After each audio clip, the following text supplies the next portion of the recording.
Welcome back to WB class 10 YouTube channel. তো আজকে আমরা 2023 সালের 1 মার্ক এবং 2 মার্কসের জ্যামিতিক প্রশ্নগুলো সলিউশন করব। তো চলো শুরু করা যাক। দেখো, একের দাগে 3 নম্বর একটা এমসিকিউ কোশ্চেন রয়েছে। কি বলেছে যে দুটি বৃত্ত পরস্পরকে অন্তঃভাবে স্পর্শ করলে বৃত্ত দুটির সাধারণ স্পর্শ সংখ্যা কত? দুটো বৃত্ত আছে, পরস্পরকে অন্তঃভাবে স্পর্শ করেছে। ধরলাম এটা একটা বৃত্ত, এটা একটা বৃত্ত। তো পরস্পরকে অন্তঃভাবে স্পর্শ করেছে, তাহলে সাধারণ স্পর্শ সংখ্যা। তো গতকালকে বলেছিলাম সাধারণ স্পর্শ কাকে বলে, গতকালকে বলেছিলাম সাধারণ স্পর্শ কাকে বলে, যে স্পর্শকটি দুটি বৃত্তের একটি করে বিন্দুকে স্পর্শ করবে। যেহেতু তারা অন্তঃভাবে স্পর্শ করেছে, তাহলে সাধারণ স্পর্শ সংখ্যা হয়ে যাবে কটি? একটি। তাহলে সাধারণ স্পর্শকের সংখ্যা হয়ে যাবে, সাধারণ স্পর্শকের সংখ্যা হয়ে যাবে কটি? একটি। এখন যদি আমি এখান থেকে প্রশ্ন করি যে এখানে সরল সাধারণ স্পর্শ সংখ্যা কটি, তো উত্তর হবে সরল সাধারণ স্পর্শ সংখ্যা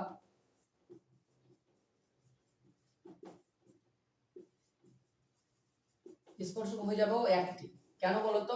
সরল সাধারণ স্পর্শ কাকে বলে? যদি বৃত্ত দুটি স্পর্শকার একই দিকে থাকে, তোমার করে একটা বৃত্ত একই দিকে রয়েছে, তাহলে সেটা হলো সরল সাধারণ স্পর্শক। তাহলে সরল সাধারণ স্পর্শক হয়ে যাবে একটি। আমি যদি প্রশ্ন করি তির্যক সাধারণ স্পর্শ কটা হবে বলতো?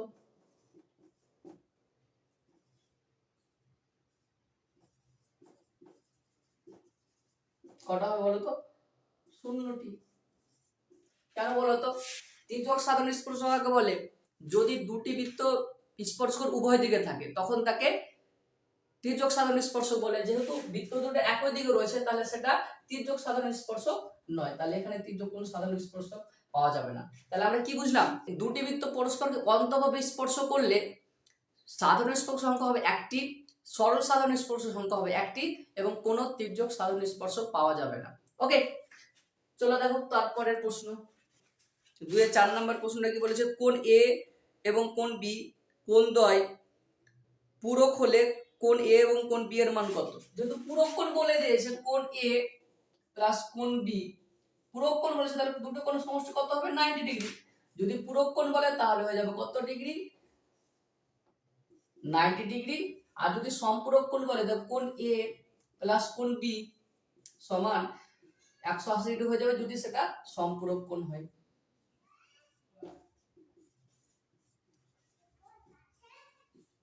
ওকে, দেখো এবার 3 দাগের প্রশ্ন কি বলেছে। এবার 3 নম্বর প্রশ্নটা দেখো, বলছে সত্য মিথ্যা। কি 3 দাগের প্রশ্নটা কি বলেছে? কোন বহিঃস্থ বিন্দু থেকে বৃত্তের ওপর কেবলমাত্র একটি স্পর্শক টানা যায়? মিথ্যা। কেন বলতো? দুটি টানা যাবে। কটি? দুটি। দেখো একটা মনে করে একটা বৃত্ত আমি ধরে নিলাম, বহিঃস্থ একটা বিন্দু, তাহলে একটা বহিঃস্থ বিন্দু ধরলাম পি, পি থেকে একটা এই দিকে টানা যাবে, একটা পি বিন্দু থেকে একটা এই দিকে টানা যাবে। মনে করে ধরলাম এটা আর, এটা ধরলাম কিউ, তাহলে একটা পি কিউ একটা পি আর। কিন্তু যদি কোনো বৃত্তের উপর একটা বিন্দু বলে, বৃত্তের উপর কোনো একটা বিন্দু বলে, তাহলে কটি স্পর্শ টানা যাবে? তাহলে হবে একটি। আর যখন বহিঃস্থ বিন্দু বলবে, বহিঃস্থ বিন্দু বললে দুটি। আর বৃত্তের উপর একটি বিন্দু বললে, স্পর্শক হবে একটি। ওকে,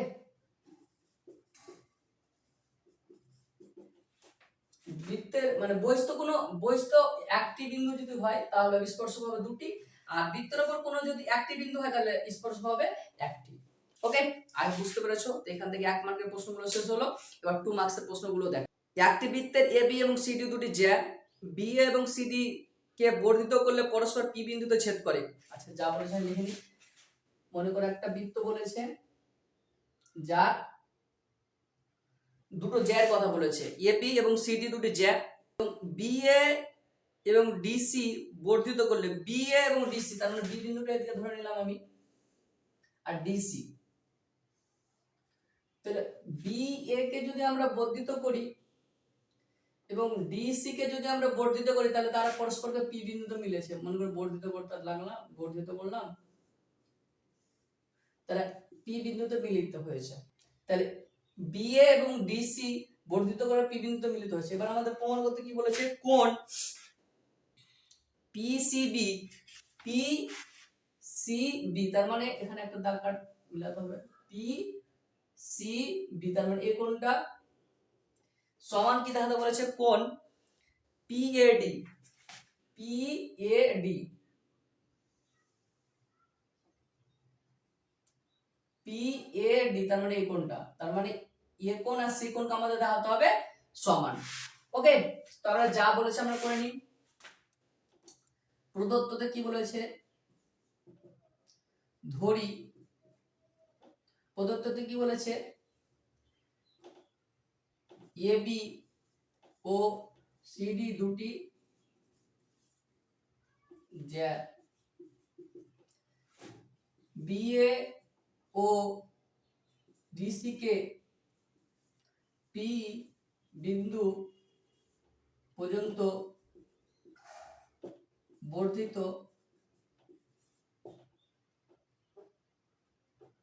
পি বিন্দু পর্যন্ত বর্ধিত করা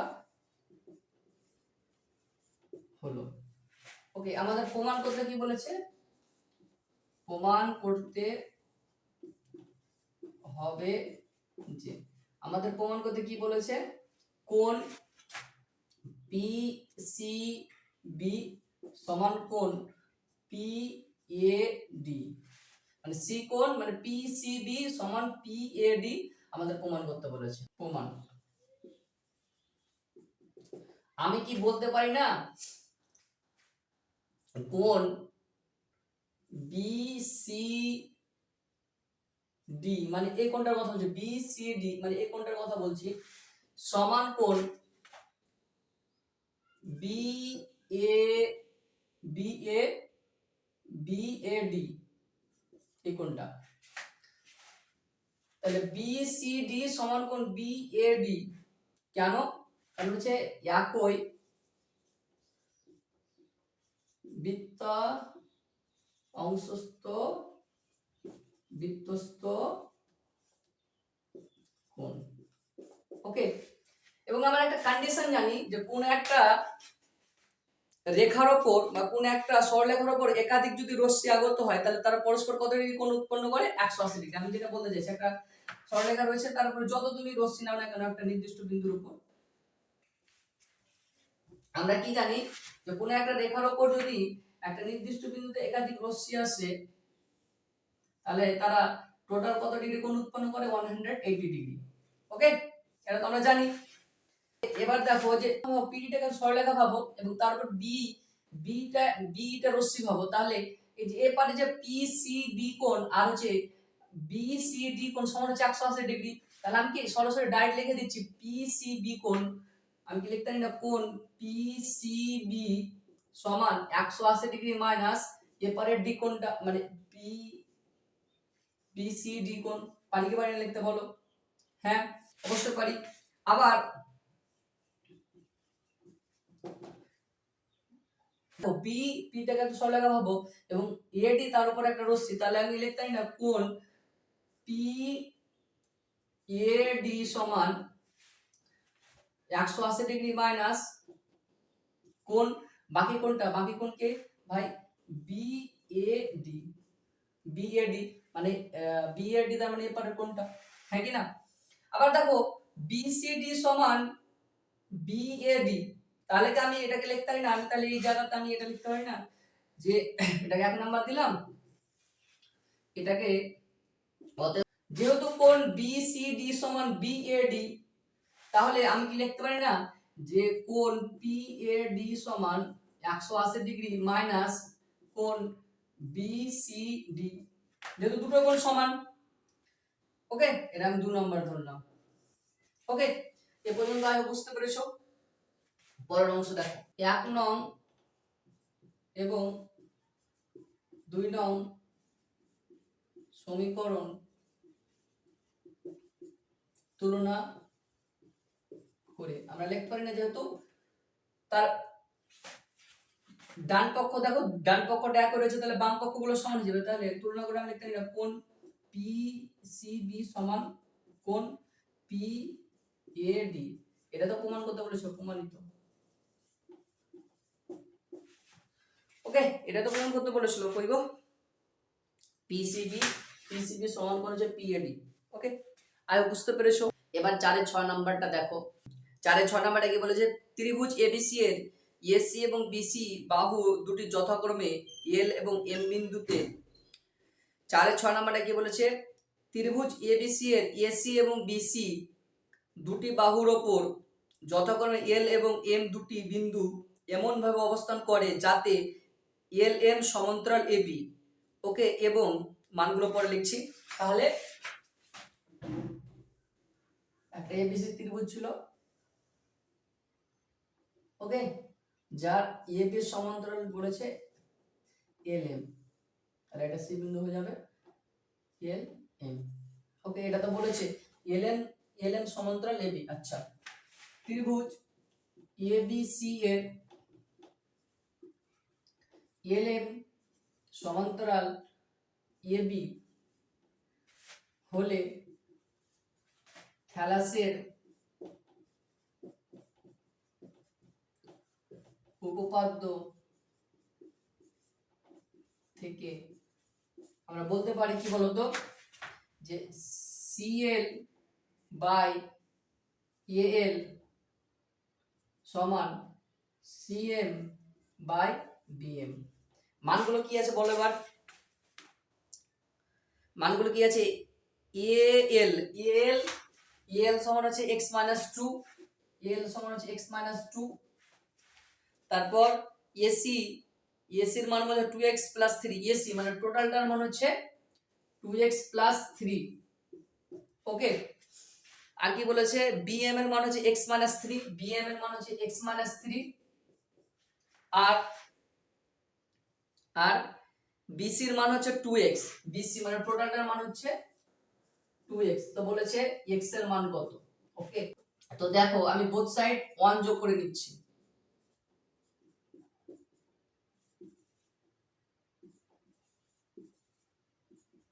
যদি আমরা বোথ সাইড 1 করি, মানে বোথ সাইড 1 যোগ করি, যদি আমরা বোথ সাইড 1 যোগ করি তাহলে a লসাগু হবে, তাহলে এল এল থেকে হলো সিএল প্লাস এল হয়ে যাবে। আর এইদিকে বিএম লসাগু হবে, তাহলে বিএম একটা বিএম, তাহলে সিএম প্লাস বিএম হয়ে যাবে। ওকে, দেখো এবার CL plus L, CL plus L তার মানে পুরোটা, মানে এসি আমরা লিখতে পারি বাই এএল। আর দেখো সিএম বাই বিএম, তাহলে পুরোটা মানে বিসি বাই বিএম লিখতে পারি বাই বিএম।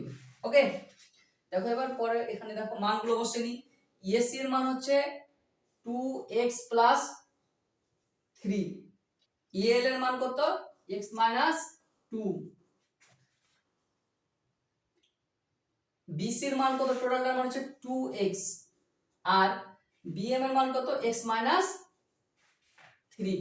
এবার দেখো কোনাকুনি গুণ করে x এর মান চলে আসবে, কোনাকুনি গুণ করছি আমি, এটার সাথে 2x এর সাথে প্রথমে এই পোরশন গুণ করছি, 2x এর সাথে x এর গুণ ধরে 2x² -2 এর সাথে 2x এর গুণ তাহলে -4x, x - 3 এর সাথে 2x + 3 এর গুণ, তাহলে প্রথমে x এর সাথে গুণ করছি পুরো পোরশনটা এই করে, তাহলে 2x এর সাথে x এর গুণ হলে 2x², x এর সাথে 3 এর গুণ হচ্ছে +3x, -3 এর সাথে 2x এর গুণ তাহলে -6x, আর 3 এর সাথে 3 -3 গুণ, পজিটিভ 3 এর সাথে নেগেটিভ 3 গুণ হচ্ছে -9। ওকে, দেখো তাহলে 2x² 2x² আউট। ওকে, দেখো -4x আছে এবারে, আর দেখো এদিকে দেখো 6টা x মাইনাস আছে, তাহলে 3টা x পজিটিভ হয়, তাহলে -3টা x থাকলো পড়ে, তাহলে -3টা যদি এপারে থাকে এপারে চলে আসলে তাহলে পজিটিভ 3টা x হয়ে যাবে, সমান হচ্ছে -9। তাহলে 4টা -x থেকে 3টা x বিয়োগ, তাহলে একটা x সমান হচ্ছে -9, তাহলে মাইনাস মাইনাস কেটে গেল, তাহলে x সমান হয়ে যাবে 9। আই বুঝতে পেরেছো, তাহলে x এর মান হয়ে যাবে, অর্থাৎ নির্ণয় x এর মান হচ্ছে 9। এবার 4 এর 7 দাগের প্রশ্নটা দেখো, 4 এর 7 দাগের প্রশ্নটা কি বলেছে,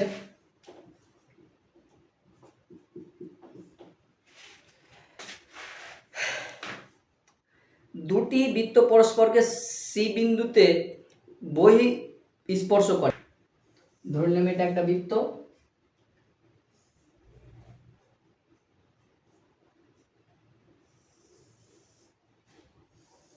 ধরে নিলাম এটা একটা বৃত্ত, দুটা বৃত্ত পরস্পরকে বহিভাবে স্পর্শ করেছে, ধরে নিলাম এটা হলো বহিস্থ বিন্দু। ওকে, তো বলেছে তারপরে বৃত্ত দুটির একটি সাধারণ স্পর্শক এবি, বৃত্তটির একটি সাধারণ স্পর্শক, তাহলে আমি ধরে নিচে ধরে নিলাম এটা হলো সাধারণ স্পর্শক, বৃত্ত দুটির একটা সাধারণ স্পর্শক হচ্ছে এবি, এটা এ, এটা ধরলাম বি। ওকে, এবি, বৃত্ত দুটিকে এবি বিন্দুতে স্পর্শ করে। আচ্ছা, বৃত্ত দুটি এবি বিন্দুতে স্পর্শ করেছেন, কোণ এ সি বি এর মান নির্ণয় করতে হবে। কোণ এ সি বি, এটা হলো সি বিন্দু, এটা ছিল সি বিন্দু, বহিস্থ বিন্দুটা সি ছিল। তাহলে আমি প্রমাণ করার জন্য আমি একটা সি বিন্দু থেকে এবি যার উপর একটা লম্ব নিচ্ছি। ওকে, একটা লম্ব নিচ্ছি, আর হচ্ছে এ আর সি এবং বি আর সি যুক্ত করছি, এ আর সি এবং বি আর সি যুক্ত করছি। ধরলাম এটা হলো, ধরলাম এটা ও কেন্দ্রবৃত্ত, এটা ধরলাম ও ড্যাশ কেন্দ্রবৃত্ত। ওকে, আমি যেগুলো কথা মুখে বললাম ওগুলো লিখছি না, হ্যাঁ, নাহলে বড় হয়ে যাবে আরো। দেখো, লম্ব নিলাম, তাহলে লম্ব ধরলাম একটা পি। আচ্ছা, ত্রিভুজ এ পি সি এর ক্ষেত্রে এপি সমান হচ্ছে পিসি। তাহলে আমরা জানি, তাহলে আমরা জানি যে ত্রিভুজের দুটি বাহু দৈর্ঘ্য সমান হলে বিপরীত কোণগুলোর পরিমাণ সমান হবে। তাহলে এটা বাহু যদি সমান হয় তাহলে বিপরীত কোণ, তাহলে হচ্ছে কোণ পি সি এ সমান কোণ পি এ সি। ওকে, আর আমরা আরেকটা কথা জানি যে কোন ত্রিভুজের বহিস্থ কোণ অন্তস্থ বিপরীত কোণ দ্বয়ের যোগফলের সমান। যেহেতু আমরা এ কোণটা আর এ কোণটা পেলাম, আমি কি বলতে পারি না এ কোণটা এ ত্রিভুজের সাপেক্ষে, যে ত্রিভুজ এ পি সি এর সাপেক্ষে বহিস্থ কোণ হচ্ছে পিসিবি, হ্যাঁ কি না? তাহলে আমি কি বলতে পারি না যে ত্রিভুজ এ পি সি এর বহিস্থ কোণ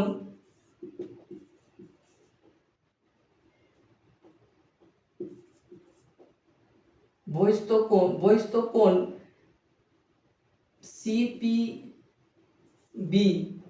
সমান অন্তস্থ বিপরীত কোণ দ্বয়ের যোগফল সমান এটা কোণ আর এটা কোণ, তাহলে কোণ পিসিএ প্লাস কোণ পিএসি। ওকে, লিখতে পারি। আচ্ছা, দেখো যেহেতু এবার দেখো যে কোণ পিসিএ সমান হচ্ছে পিএসি, দুটো কোণ সমান, তাহলে আমি কি লিখতে পারি না যে টু কোণ পিসিএ, হ্যাঁ কি না বলো? দুটো আমরা সি কোণ লিখে দিলাম, ওকে, তাহলে বহিস্থ কোণ সিপিবি সমান হচ্ছে এত। একইভাবে আমরা বলতে পারি না যে ত্রিভুজ বিসিপি এর ক্ষেত্রে বিপি সমান হয়ে যাবে পিসি কোণ, তাহলে কোণ পিবিসি সমান হয়ে যাবে পিসিবি, হ্যাঁ কি না? এবং তার সাপেক্ষে বহিস্থ কোণ হয়ে যাবে এটা। তাহলে একইভাবে বলতে পারি ত্রিভুজ বিসিপি এর ক্ষেত্রে এর বহিস্থ কোণ কে ভাই সিপিএ সমান হয়ে যাবে এ দুটো কোণের যোগফল। তাহলে যেহেতু দুটোই কোণ সমান, বি কোণ আর সি কোণ সমান, তাহলে আমি কি একবার লিখতে পারি টু কোণ পিসিবি, হ্যাঁ কি না? এই যে সেম ক্যালকুলেশনটা এখানে হতো, আমি একবার শর্টকাটে করে দিলাম। এটাকে আমি 1 নাম্বার ধরলাম, এটাকে আমি 2 নাম্বার ধরলাম। ওকে, এখন 1 নং এবং 2 নং সমীকরণ যোগ করে পাই। তাহলে 1 নং সমীকরণে বাম দিকে কি কি রয়েছে? ত্রিভুজ এপিসি এর ক্ষেত্রে বহিস্থ কোণ সিপিবি আর এ ত্রিভুজের ক্ষেত্রে বহিস্থ কোণ মানে বিসিপি ত্রিভুজের ক্ষেত্রে বহিস্থ কোণ সিপিএ। ওকে, সমান ডান পক্ষে কি কি রয়েছে? 2 কোণ পিসিএ প্লাস 2 কোণ পিসিবি, হ্যাঁ কি না? দেখো কিছুক্ষণ আগে তো বললাম যে এবারে এটাকে আবার একটা এবিটাকে একটা রেখা ভাবো এবং হচ্ছে এসিটাকে তার উপর লম্ব ভাবো। তাহলে জানি আমরা কোনো একটা রেখার উপর যদি যতগুলো রশ্মি আসন হয় তাহলে কত ডিগ্রি কোণ উৎপন্ন করে? 180 ডিগ্রি। অথবা এভাবে ভাবতে পারো যে এই কোণটা হচ্ছে 90 ডিগ্রি আর এই কোণটা হচ্ছে 90 ডিগ্রি, তাহলে 180 ডিগ্রি। তাহলে এই দুটো কোণ সমান হচ্ছে 180 ডিগ্রি। সমান হচ্ছে, তাহলে 2 কমন নিতে পারি দুটো কোণ থেকে, তাহলে হচ্ছে কোণ পিসিএ প্লাস কোণ পিসিবি, হ্যাঁ কি না? দেখো পরের অংশটা এখানে আমি দেখাচ্ছি ক্যালকুলেশন। 180 এর পরে দুইটা গুণ আকারে আছে, পরে ভাগ আকারে হয়ে যাবে। আর দেখো বোঝার চেষ্টা করে, একবার বুঝাচ্ছি যে কোণ পিসিএ মানে কোণ পিসিএ তার মানে এই অংশটা, আর পিসিবি মানে এই অংশটা, পিসিবি এই অংশ, তাহলে টোটাল পুরোটা তাহলে হচ্ছে কোণ এ সি বি, হ্যাঁ কি না? লিখতে পারি তাহলে